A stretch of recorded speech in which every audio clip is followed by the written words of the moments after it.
subscribe and like. And tell your friends about this video. I haven't set an alarm clock for a long time. There's no point. My sleep is just another way not to think. And waking up isn't the beginning of the day, but a reminder that I'm still here. I open my eyes early. Not because I'm sleepless. It's just that my body is used to silence. Such silence that doesn't even have an echo. Silence that leaves no choice but to get up and listen to the floor creak. I sit on the edge of the bed. My hands don't seem to be mine. My knees creak, my back twitches, and my heart is silent. Not because it doesn't hurt, but because I'm tired. This house was once my bastion.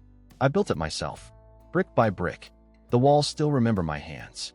But no one remembers me anymore. All the rooms are empty. All of them. Children used to run here. There was laughter, there was the smell of pies. And now there's the smell of dust, medicine, old wood. The house that lived is now just standing. I turn on the kettle. I sit. I watch the steam slowly rise. I used to drink coffee, with sugar, with milk. Now tea, without anything. Because taste no longer matters when no one shares it. My children, they used to say, "Dad, you are our hero. We want to be like you." Today they write short messages. "Dad, I'm sorry, we are busy now." Work, children, another life. Not a single bad word. But there is more pain in that soft indifference than in outright hatred. My grandchildren. I am a stranger to them. I hug them, and they are silent. I ask, "How was school?" And they nod, not looking up from their screens. I used to carry them on my shoulders. And now, I don't even know what kind of eyes they have. I go to the store. This is the only reason to leave the house. The streets are familiar. The people know. The saleswoman doesn't say good afternoon. She throws down her change without even looking. I'm not offended. I just stopped waiting for a look. In the clinic, a young doctor says quickly, "At your age, it's normal." At your age. As if I'm not a name, not a story, but just an age. Statistics. I slowly return home. I walk through the park. Young people are sitting there. They're laughing. Someone shouted something after me. I didn't hear it for sure, but probably not a good one. I come home. The hangar is empty. The kitchen is silent. The table is set for one person. Not because there's no one else, but because no one else wants to be around. I sit in my favorite chair. I used to read fairy tales to children here. Now I just sit. I listen to the clock. Its ticking is my only interlocutor. Sometimes I think about how everything has changed. Once my word decided destinies. I built.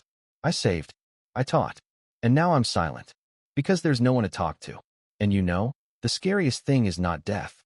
The scariest thing is when you're alive, but you're gone. But even in the shadows, something real remains. Something that hasn't disappeared, hasn't faded. Something that's silent, but remembers. And maybe one day it'll wake up.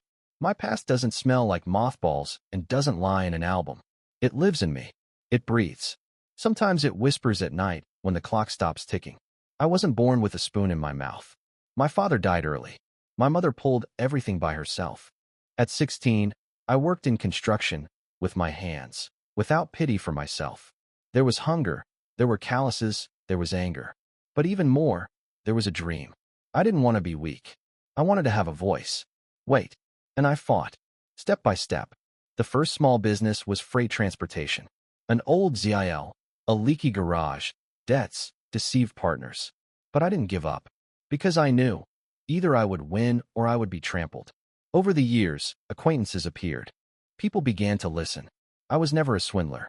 I believed in my word, honor, the power of agreement. And that's why they believed me. That's all now. Contract, seal, penalties. And then, the word was everything. I worked when others slept. I studied when others drank. I built my reputation like a cathedral, brick by brick. And one day I woke up not a pauper, but a respected person. My business fed not only me. I created jobs, paid on time, and raised others. And then I believed that this was true wealth, giving. I always gave. To my own. To others. To my family. To my employees. My wife, she was my support. Quiet. Wise. Not one of those who confuses her voice with authority. She understood when I was silent. She sewed up the cracks in my soul before I even noticed them. When my eldest son was born, I cried. Then I swore. He will never know what an empty plate and fear are. I kept that word. To the last. Even when inflation destroyed the business. Even when those I pulled out of the swamp abandoned me. I survived everything. Raiders, tax collectors, thieves in suits. I held on because I had someone to support. My children grew up, and they didn't see my fear because I hid it deep, like fatigue, like disappointment, and then my wife's illness. The silence in our bedroom became different. Cold, like glass. It faded, and I couldn't do anything. I, who could solve any crisis, couldn't do anything. When she left, I stopped having someone to be strong for. I was left alone. The children left. At first they called every day, then once a week, now once every few months. Their life became new. I stayed in the old one. But I didn't get angry. I didn't scream. I understood. This is life. Only now, something remained in my chest. Something heavy, like a stone, which didn't allow me to breathe slowly. I lived, suppressing the pain, because I thought, it will pass. But it doesn't pass. It just gets deeper, quieter, like ice underfoot, smooth, shiny, but cracks when you stand. And here I am, in the house I built. I sit in the silence that I once chose. I remember how I fought, saved, gave. And I ask myself, why? Not because I regret it, but because there is no one else to tell it to. The hardest thing is not loneliness. The hardest thing is being around people who no longer see you as a person. My son arrived a few weeks ago, with his wife, with 2 children, for 2 days. I prepared everything in the morning. I cooked borscht, mashed potatoes, even bought a new kettle. I wanted them to be happy here, but they were on their phones the whole time. They ate in silence. My daughter-in-law with a strained smile. My son is forever preoccupied. Dad, don't worry. We love you. We're just not used to this rhythm. I didn't say anything then.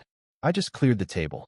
My youngest grandson looked at me and asked, "Why are your hands so scary?" And he laughed. I laughed too. But something inside broke. These hands built a house, carried their father out with a temperature below 40 degrees. These hands kept him alive. And now they are scary. When they left, silence reigned in the house again. But it was no longer the silence of loneliness, but the silence of humiliation. And it was worse. I wrote in my notebook, October 9th. Guest. Emptiness. Empty plates. Empty eyes. Not so I wouldn't forget. I don't forget anything. But to start counting. Because something inside me started counting. The following week, I went to the hospital. My heart is failing. My chest is squeezing.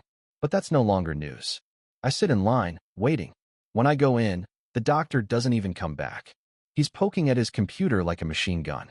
He says, "At your age, there's nothing to save. Live calmly. Don't be nervous." Next. I stood there like a motherless child. My fists clenched. But not to strike. But to keep the anger from coming out through my eyes. Because if it comes out, everything will change. I wrote in my notebook, October 14th. Doctor.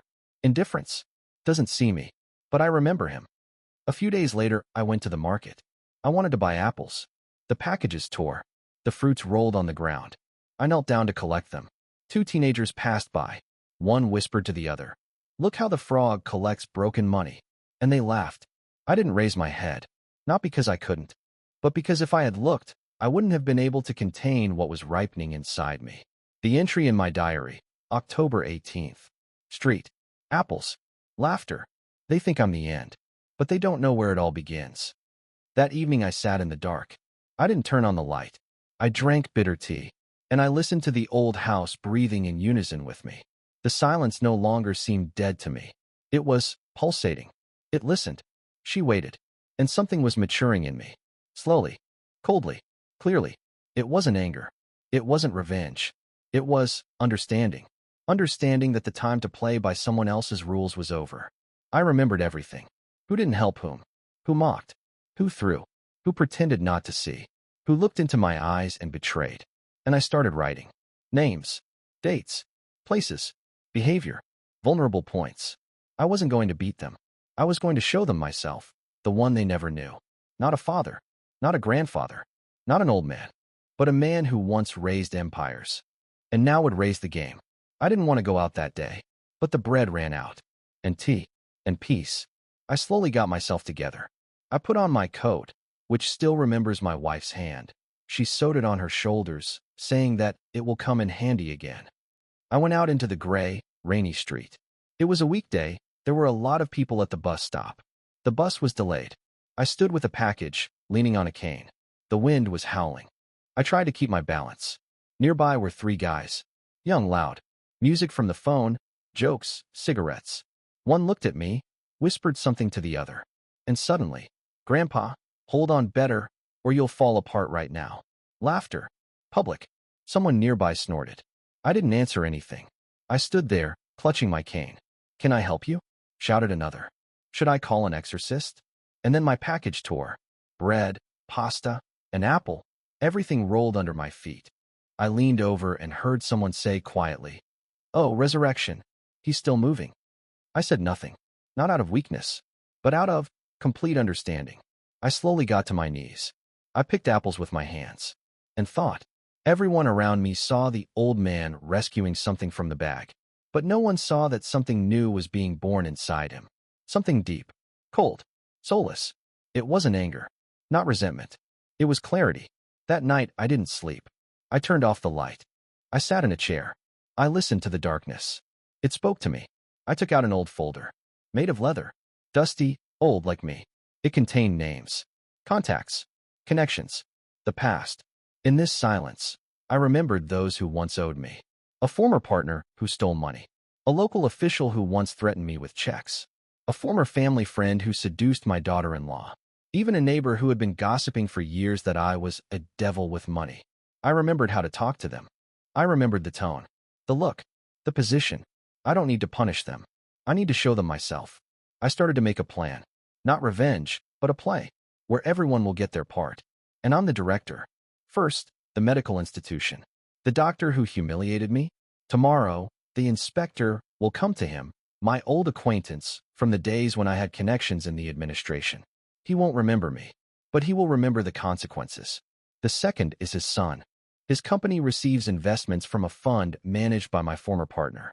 He owes me. I'll call. Let him look through the portfolio. He won't break it. Just press pause. My son is nervous. He calls me, asks for help, and I'm silent. An eye for an eye. Pause for a pause. The third is a grandson. His favorite online game is hacked. Just like that. A friend from tech support. The child is crying. The mother is scolding. The father is angry. No one knows that I am behind this. I just pressed a key. Everything looks like a coincidence. But in every thread there is my hand. And you know, this is not revenge. This is memory. This is what they lost, and I kept. The ability to see, to understand, to calculate. They considered me forgotten. But it was they who lost themselves. I remembered who I am. 3 weeks have passed. Everything looks like an ordinary November. Rain, fog, damp air. But something has already changed in the air. Not around me, in me. I don't smile. I don't celebrate. I don't expect thanks. I just observe. I'm used to being a shadow. But now I'm a shadow with a choice. My son called twice. The first time, nervously, in a hurry. "Dad, haven't you seen my documents? We're having problems with investors." It's like something was blocked. I answered dryly. "I haven't seen anything for a long time. I'm old. Remember?" Silence. Then a short, "Yeah, sorry." The second time, it was different. A calm, quiet voice. Without falsehood. "Dad, maybe you'll come to us for the weekend? We haven't seen each other for a long time." I answered, "I'll think about it." The grandson, the one who laughed at my hands, no longer jokes. When he comes with his mother, he greets her quietly. Once he took out a photo album himself.